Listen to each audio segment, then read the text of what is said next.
নমস্কার বন্ধুরা, আমি পারমিতা। আপনারা দেখছেন বিএসএসপি পারমিতা রান্নাঘর। আজকে আমার নিবেদন টক ঝাল মিষ্টি দুর্দান্ত মেলবন্ধনে আমলকির চাট,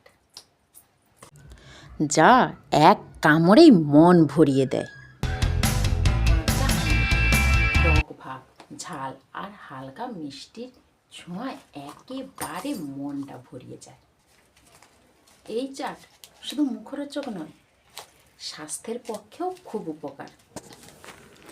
দেখো, এখানে ফার্স্ট আমি আমলকিগুলো একটা পাত্রে নিয়ে নিয়েছি। এবার এটাকে কিন্তু ভালো করে জল দিয়ে ধুয়ে নিতে হবে।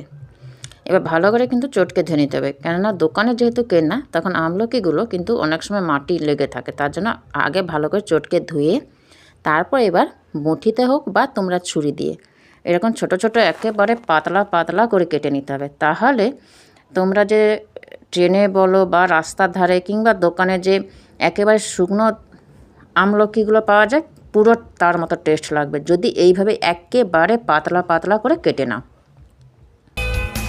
দেখেছো, এইভাবে একেবারে পাতলা, মানে তোমরা যতটা পাতলা করতে পারো, তাহলে দেখবে পুরো দোকানের স্টাইলে চলে আসবে কিংবা রাস্তার ধারে। এবার দেখেছো, এই রকম পাতলা পাতলা করে কাটতে হবে। এবার তো আসল জিনিস এই চাটটা মাখানোর, যাতে পুরো ট্রেনে যেগুলো বিক্রি হয় তার মতো টেস্ট বানাতেই হবে। তার জন্য আমি এখানে 4টে শুকনো লঙ্কা নিয়ে নিয়েছি। শুকনো লঙ্কাগুলোকে একটু ভালো করে আমি পুড়িয়ে নিচ্ছি।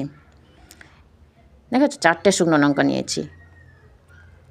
আর আমার আমলকি কিন্তু 500।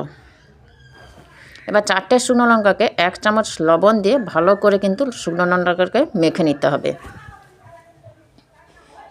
ভালো করে একেবারে পুরো মেখে নিতে হবে, যাকে বলে একেবারে দলে নিতে হবে। আর নিয়েছি 4টে কাঁচা লঙ্কা।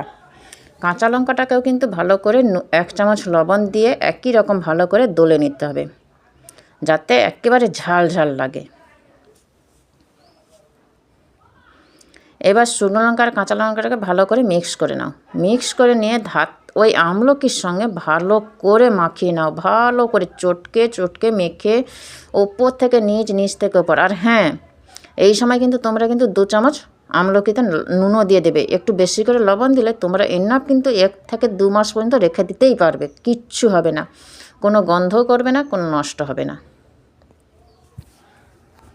তাহলে বন্ধুরা, এই আমলকি চাট মাখা তোমাদের কেমন লাগলো অবশ্যই কিন্তু কমেন্ট করে জানাবে। আর যদি এই চাট মাখানোটা ভালো লাগে, অবশ্যই কিন্তু তোমরা বাড়িতে ঝটপট ট্রাই করে নাও। এবার তো আসল জিনিস, কীভাবে তোমরা সংরক্ষণ করে রাখবে।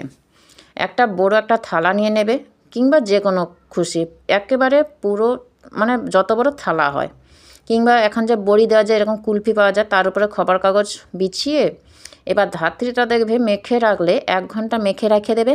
মেখে রাখলে দেখবে নুন জল বেরোবে। সে জলটাকে ফেলে দিয়ে শুধু আমলকিটাকে এভাবে একেবারে পাতলা করে পুরো চারপাশ বিছিয়ে রোদে শুকনো করে নিতে হবে। এরকম কিন্তু ডেলি তোমরা 2 থেকে 3 ঘন্টা রোদে শুকনো করে নেবে। 2 থেকে 3 দিন পর্যন্ত রোদে শুকনো করলেই হয়ে যাবে। দেখেছো, আমার 2-3 দিন শুকনো করার পর আমলকিগুলো কত সুন্দর হয়েছে দেখতে। কি একেবারে ট্রেনে যেরকম বিক্রি হয় সেরকম কি লাগছে দেখতে? তাহলে কিন্তু অবশ্যই তোমরা কমেন্ট করে জানিও। আর এটা কিন্তু এবার একটা এয়ারটাইট কন্টেনারে ভরে, প্লাস্টিক বলো কিংবা স্টিলের, আমি এখানে প্লাস্টিকের কৌটো নিয়েছি, তোমরা কিন্তু স্টিলের কৌটো নিয়ে নিতে পারো। এয়ারটাইট কন্টেনারে ভরে এইভাবে রেখে দাও।